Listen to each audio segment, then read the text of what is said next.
বৈষ্ণবের কর্তব্য কি?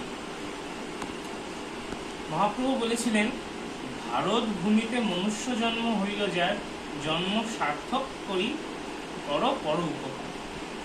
অর্থাৎ ভারত ভূমিতে যাদের জন্ম হয়েছে কিংবা যারা ভগবানের ভক্ত বৈষ্ণব, তাদের একমাত্র কর্তব্য হলো যারা সংসার চক্রে ভ্রমিত হয়ে আসছে তাদেরকে ভগবানের সেবায় লাগিয়ে, ভগবানের অপ্রাকৃত দিব্য সেবা প্রাপ্ত করিয়ে তাদেরকে গোলকের পথে নিয়ে যাওয়া, তাদেরকে গোলকের পথের সন্ধান দেওয়া, তাদের এই ভবচক্র থেকে, ভববন্ধন থেকে মুক্ত করা।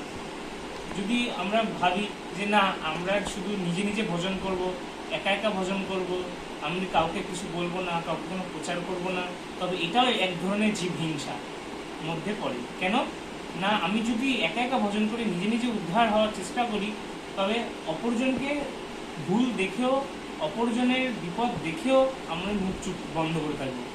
ভাবুন একবার, যদি ভক্তি সিদ্ধান্ত সরস্বতী প্রভুপাদ ভাবতেন যে আমরা নিজে নিজে ভজন করব কিন্তু কাউকে কৃষ্ণ সম্পর্কে বলবো না, কৃষ্ণের অপ্রাকৃত সেবা সম্পর্কে বলবো না, তাহলে আমাদের কি অবস্থা হতো?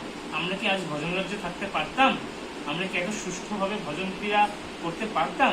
পারতাম না। তাই আমাদের সকলের কর্তব্য আমাদের আচার্যদের পথ অনুসরণ করা।